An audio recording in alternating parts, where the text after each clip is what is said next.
দীর্ঘ একটা ফ্যাসিবাদী শাসনের সময়ে মানুষ তাদের অধিকার নিয়ে কথা বলতে পারেনি, তাদের যে বঞ্চনার শিকার তারা হয়েছে সেগুলো নিয়ে কথা বলতে পারেনি। আমরা দেখেছি যে শ্রমিকরা যতবার আন্দোলন করেছে, গত বছর আমরা দেখেছি সেখানে গুলি করে শ্রমিকদেরকে হত্যা করা হয়েছে।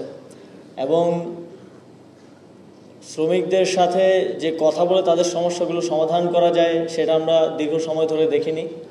সেই জায়গা থেকে একটা গণতান্ত্রিক পরিবেশ তৈরি হয়, বাকি সবার মতো শ্রমিকরাও তাদের বঞ্চনার কথাগুলো বলছেন।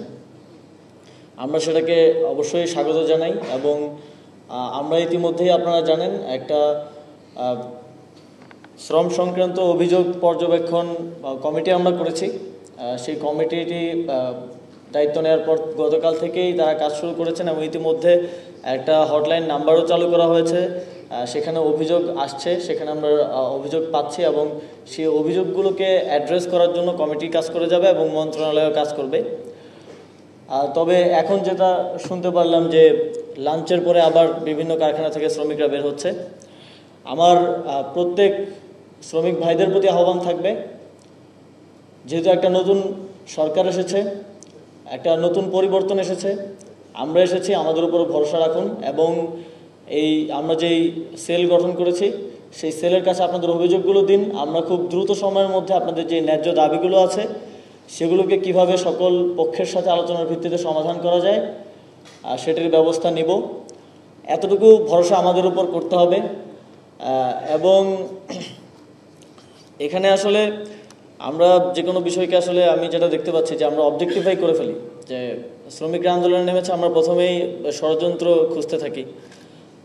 আবার দেখা যায় সব ক্ষেত্রে যে বহিরাগত আছে তা কিন্তু না, অনেক জায়গায় কিছু জেনুইন প্রবলেম আছে, সেগুলোকে অ্যাড্রেস করতে হবে। আমি মালিকদের মধ্যে এই প্রবণতাটা দেখি যখন আমি কথা বলছি যে এখানে বহিরাগতরা করছে বা এখানে শুধু ইন্ধনে হচ্ছে।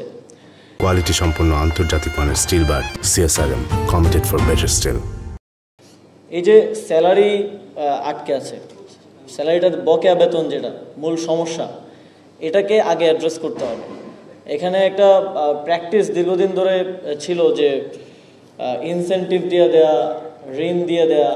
তো সেই জায়গা থেকে অনেক, সবার মধ্যে না, অনেক মালিকের মধ্যেও এই প্রবণতাটা আছে যে সামর্থ্য থাকা সত্ত্বেও সরকারের ইনসেন্টিভের জন্য বসে থাকা হয়। আপনাদের প্রতি আহ্বান থাকবে যে আপনারাও এগিয়ে আসবেন। আমাদেরকে একটা বডি হিসেবে ফাংশন করতে হবে, একটা সিনক্রোনাইজেশনের মধ্য দিয়ে ফাংশন করতে হবে। যদি আমার মাথা কাজ করে পা কাজ না করে তাহলে আমরা কাজ করতে পারবো না। তো আমার প্রত্যাশা থাকবে যে শ্রমিক, মালিক, সরকার, আরও যত পক্ষ আছে সবার একটা সিনক্রোনাইজেশনের মধ্য দিয়ে আমরা এই সমস্যাগুলোকে অ্যাড্রেস করব এবং সামনের দিকে এগিয়ে যেতে পারবো।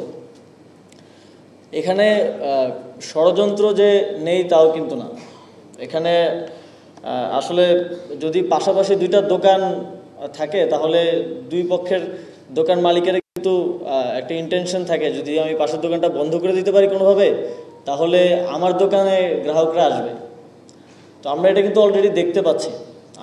আমার নিজের চোখে পড়েছে যে আমি ভারতীয় কয়েকটা গণমাধ্যমে এবং কয়েকজন কন্টেন্ট ক্রিয়েটরকে এই ধরনের কন্টেন্ট তৈরি করতে দেখেছি যে এটাই আসলে আমাদের ইনভেস্টমেন্টের শ্রেষ্ঠ সময়। কারণ বাংলাদেশে পরিবর্তন এসেছে, একটা পরিস্থিতি তৈরি হয়েছে। এই পরিস্থিতিতে আমরা আমাদের দিকে যদি বাইরেদেরকে নিয়ে আসতে পারি তাহলে এটা আমাদের জন্য একটা ভালো সুযোগ। এখন আমাদেরকে ডিসিশন নিতে হবে যে আমরা এই সুযোগটা তাদেরকে দেব কিনা। যদি আমাদের ইন্ডাস্ট্রি না থাকে তাহলে শ্রমিকেরও প্রয়োজন নেই, মালিকেরও প্রয়োজন নেই, আমারও প্রয়োজন নেই, আমাদের কারোই কিন্তু অবস্থান থাকবে না।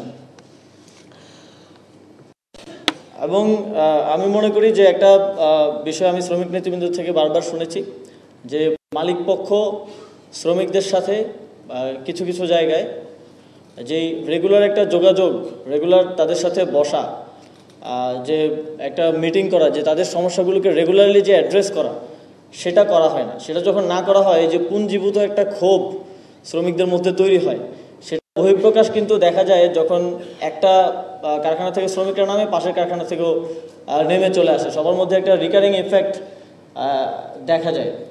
তো সেজন্য আমি আহ্বান জানাবো যে আপনারা শ্রমিকদের সাথে রেগুলার বেসিসে বিভিন্ন ফোরামে বসবেন, তাদের দাবিগুলো শোনার চেষ্টা করবেন, যেটা আপনাদের পক্ষে সম্ভব হয়, যেটা শ্রম আইনের মধ্য থেকে আপনারা করতে পারেন, সেই দাবিগুলো আপনারা মেনে নেবেন, যাতে করে এই পুঞ্জীভূত ক্ষোভটা বৃদ্ধি না হয়।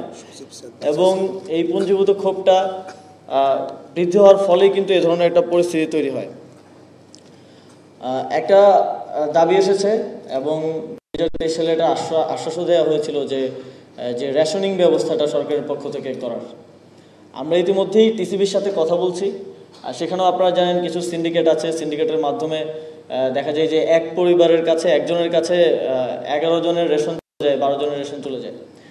তো আমরা টিসিবির সাথে কথা বলছি কিভাবে যেই শ্রমিকদের যেই এরিয়াগুলো আছে যেখানে তারা থাকে সেখানে টিসিবির কার্যক্রম বৃদ্ধি করা যায় এবং কার্ড করে দিয়ে রেশনিংয়ের ব্যবস্থা করা যায়। এই বিষয়ে আমরা ইতিমধ্যে উদ্যোগ নিয়েছি এবং আমাদের কার্যক্রম চলমান আছে।